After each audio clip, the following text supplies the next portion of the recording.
Bonsoir ou bonjour et bienvenue à ce tutoriel.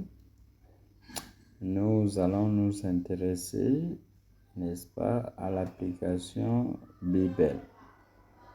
Je clique dessus. Malachie chapitre Et 01 verset j'ai le 11 car verset depuis le lever du soleil instantané jusqu'à son qui couchant, se lance mon nom est grand parmi les nations, automatiquement. et en tout lieu Je on vais brûle de sur l'encens. Bible. Lorsque je clique sur Bible, il y a d'abord la fenêtre principale qui s'affiche et nous allons nous intéresser à quelques fonctionnalités. Commençons par ce bouton qui est le bouton des favoris. Les favoris, c'est simplement la fonctionnalité qui vous permet de pouvoir marquer certains passages de la Bible. Alors, prenons un exemple. Je prends Acte 10, 17 et je clique sur le bouton favori. Et là, on me demande de choisir entre 3 couleurs. Les couleurs, c'est simplement pour catégoriser vos versets. Les plus importants, les moins importants, intermédiaires, ainsi de suite. Alors, je vais prendre le vert. Simplement, je clique dessus, comme ça.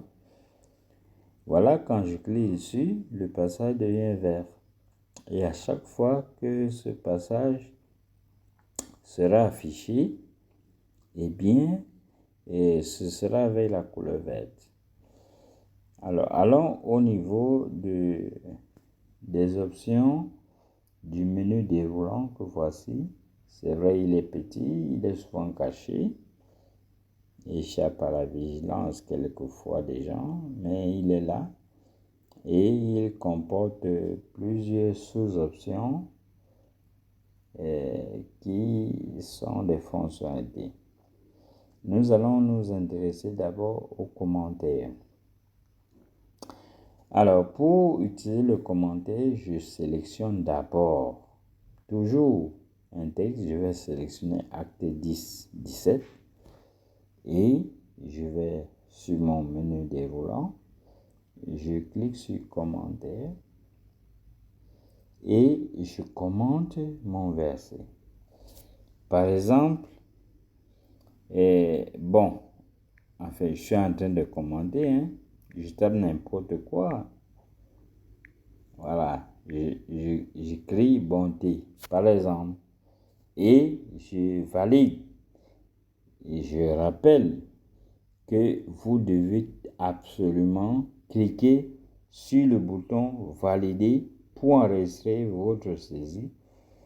Ou bien vous cliquez sur supprimer pour supprimer, comme son nom l'indique, votre saisie.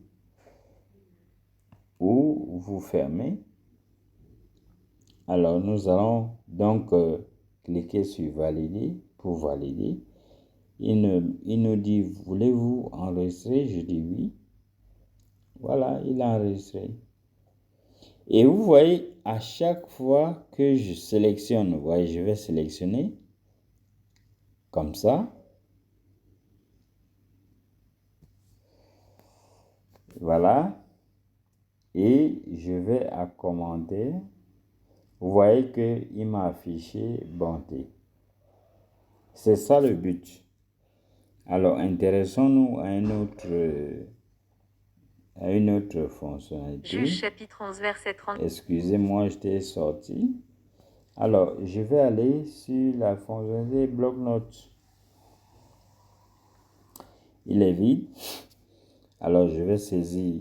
Bon, je rappelle que bloc-notes est une fonctionnalité qui n'est pas très loin de commenter. La seule différence, c'est que le bloc-notes n'est pas attaché à un verset, mais à un titre. Donc, nous saisissons le titre. Bon, je vais saisir par exemple titre 1. Ça, c'est un exemple. Et je vais et saisir une note. Je vais saisir une note 1. C'est un exemple. Voilà. Bon, ici, vous pouvez cliquer sur modifier, ajouter, supprimer, ajouter, comme son nom l'indique. Ajouter, c'est pour ajouter. Modifier, c'est pour modifier. Donc, je clique sur le bouton ajouter et il m'a ajouté. Donc, à chaque fois que je viendrai consulter mon bloc-notes, eh bien, j'aurai tous ces éléments. Si vous voulez, passons au titre 2. Vous verrez que ça s'ajoute naturellement. Titre 2. Et ici, je vais mettre note 2, par exemple. Et j'ajoute. Voilà, vous voyez que ça s'est ajouté. Tout simplement. Alors, nous allons d'abord nous arrêter à ce niveau. Que Dieu vous bénisse.